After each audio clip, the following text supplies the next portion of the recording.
কাকে টেলিফোন করছো? অফিসে টেলিফোন করছি, অফিসে। না না, কোনো জিনিসে হাত দেওয়া এখানে বারণ। এখনই মামু ভাই দেখে ফেললে। মামু ভাই দেখে ফেললে কি হবে? কি মামু ভাই সবার গলাটা কেটে যাবে?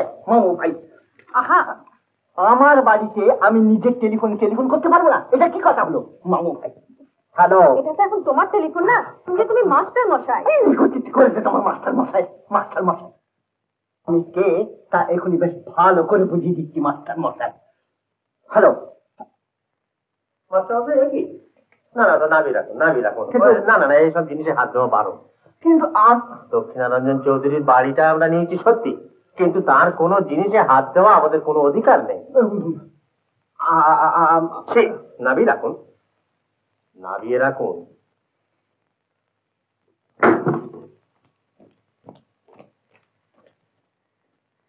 একটা কথা জিজ্ঞাসা করবো মামু ভাই, যদি কিছু মনে না করে? না না, মনে করবো কেন, বলো কি বলবো। না, ভাবছিলাম মাস্টারমশাইকে না হয় আপনি বাদ মানাবেন, আমরাও না হয় এই বাড়িতে থেকে গেলাম, কিন্তু শেষ পর্যন্ত তাতে হবে আপনার এই হাঘরের মেলা আপনি কতদিন জমিয়ে রাখবেন? কতদিন? যতদিন জমে। সব মেলাই তো দুদিনের, তার বেশি জমাতে গেলেই তাদের ময়লা যাবে। আর এই দুদিনের মেলায় আসল যেটুকু লাভ সেটুকু পেলেই আমরা ধন্য। লাভটা কি মামু ভাই? লাভ মিলতে শেখা, লাভ নিজের ছোট্ট গন্ডিটুকু ছাড়িয়ে পরকে আপন করে নেওয়া।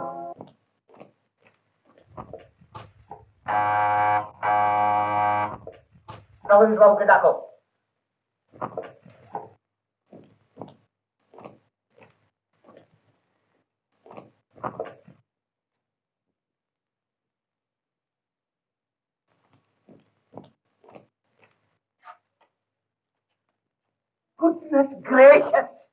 আপনি কি জগদীশ বাবু? আগে জগদীশ বাবু একটু বাইরে গেছেন। জগদীশ বাবু বাইরে গেছেন? বেশ, এবার থেকে তাহলে তিনি যেন বাইরেই থাকেন। আমি যা বলছি তা শুনুন এবং সব কথাগুলো ভালো করে শুনি, সেই সবগুলো আজ বিকেলের মধ্যে হওয়া চাই। আমার কারখানায়, ফ্যাক্টরিতে, এই অফিসেতে যত সব দারোয়ান আছে সব জড় করুন। তাদের যদি সাফিসিয়েন্ট না হয় 20-25 জন আরো দারোয়ান ভাড়া করে নিয়ে আসুন।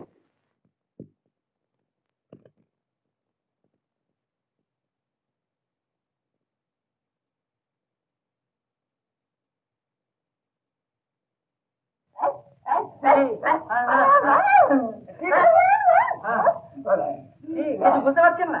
না, বলছি যে একটা গুরুতর কিছু হয়েছে। এই যে মাস্টারমশাই ছিলেন, তিনি আর আসছেন। কি বললে আপনাকে? বাস, আমরা দেখে এলুম। আমরা যে বাসে যাচ্ছিলাম তিনিও সে বাসে যাচ্ছিলেন। তা তিনি ঝুলতে ঝুলতে যাচ্ছিলেন, তা আমরা বলুন বসো। আমাদের মারতে চান? বল না। তাতে আর কি হয়েছে? কোনো কাজে গেছেন বোধ হয়। তুমি অত ভাবছো কেন শিলা? গেলেও তিনি ঠিক ফিরে আসেন। ফিরে আসবেন বললাম, আমাদের মারতে চাইছে। বল না বুঝু কি হয়েছে? এই যে মাস্টারমশাই ছিলেন, তিনি আর আসছেন। হ্যাঁ, জানবেন বাসের মধ্যে আমাদের মারতে চাইছেন, সেই বাড়ির উপর খাপ্পা হয়ে চলে গেছেন, এবার তার আসবেন না। তাই নাকি? হ্যাঁ। লোকটিকে গোড়া থেকে আমার সুবিধা বলে মনে হয়নি, তবে শিলাদেবীর আশ্রিত বোঝাতে কিছু পারি না। মনে যখন হয়েছিল তখন বললেই ভালো করতেন, তাহলে তক্ষুনি বিদায় করে দিতাম। বিদায় করে দিতে? বিদায় করবে কেন? না না, কথা তোমার খুব অন্যায় হয়েছে অজিত।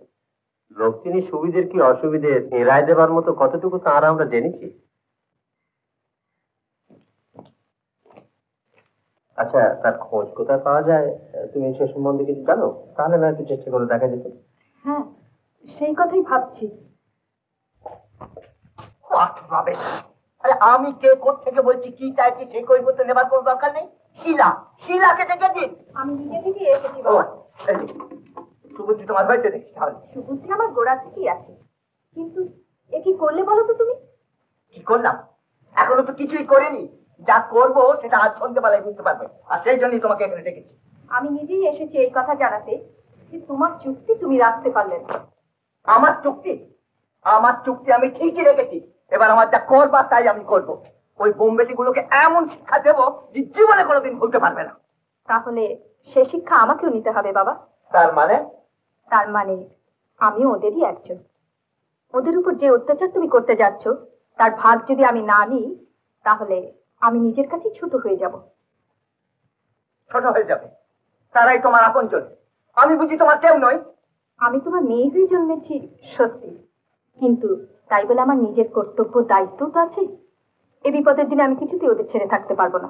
সে বিপদ তো তারা নিজেরাই ডেকে এনেছে। হ্যাঁ, কিন্তু কেন এনেছে তাই তোমাকে দেখাতে চেয়েছিলাম। যা একবার আমি দেখেছি। No no no, I am not going to change my decision on any account. আমি কিছুতেই নিজের মত বদলাবো না। এই শেষবার আমি তোমাকে বলে রাখতেছি না। আমি তোমায় বলে দিচ্ছি, আমি ওদের ছাড়তে পারবো না। আর শুধু আমি না, মাও সেখানে আসছে। হ্যাঁ, তোমার মা,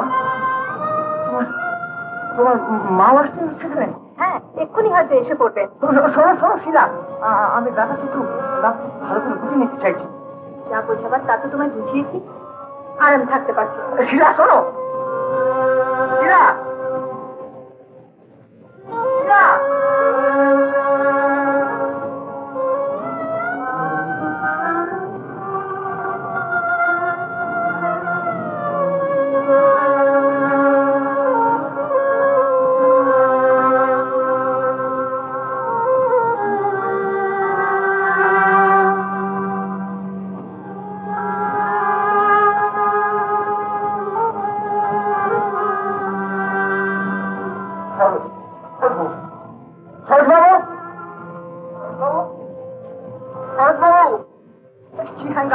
আপনাকে দেখি সরজবাবু আসলে সরজবাবু লাগলে আপনি আছেন, কি হ্যাঙ্গাম বলুন দেখিনি। সরজবাবু গেলেন কোথায়? আগে তিনি অফিসে নেই, আপনারই কি কাজে বেরিয়ে? ও বলতে না বলতে উনি বেরিয়ে গেলেন। আচ্ছা যাক, তিনি ফিরে বলবেন যে তাকে অ্যাডজাস্ট করতে হবে না, আমি নিজেই যাচ্ছি। আসুন, আপনি অফিসের বাড়িতে রয়্যাল চলে আসবেন। আগে রয়েছেন। কখন ফিরলেন? আপনার গানের রেকর্ডিং কেমন হলো? কি মনে হয় ভাগ্যের জায়গায় এবারে ঘুরে যাবে তো? না, রেকর্ডিং আজ হয়নি। হয়নি? তাহলে যে টিমেরে সেই টিমেরে। দেখুন শিলা দেবী, আপনার জন্য আমি খুব দুঃখী। কিন্তু তাহলে সত্যি হয়েছে? হ্যাঁ, তা হয়েছে বলছি। শুধু দুঃখিত কেন, চিন্তিতও করতে পারে।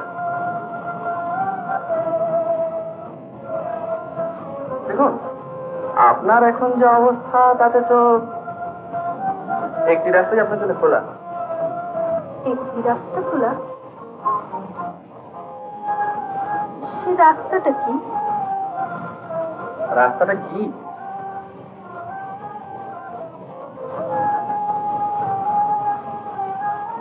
বিয়ে করা। চমকাবেন না। এই দেখুন না, এককালে যেমন ছিল রাজাগিরি, কোম্পানির আমলে যেমন দারোগাগিরি, আর এখনকার সবচেয়ে ভালো পেশা হলো কি জানেন? বেশ একটি ভব্য, সভ্য, সাধারণ, শিক্ষিত, মধ্যবিত্ত ভদ্রলোকের বিয়ে করা।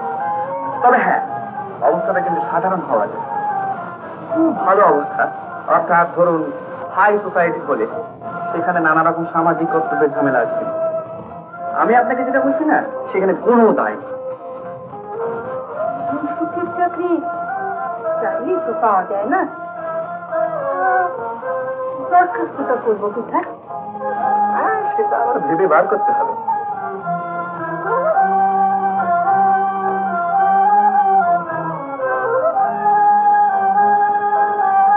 আচ্ছা ভাই, আমার খোঁজে কেউ এসেছিলেন?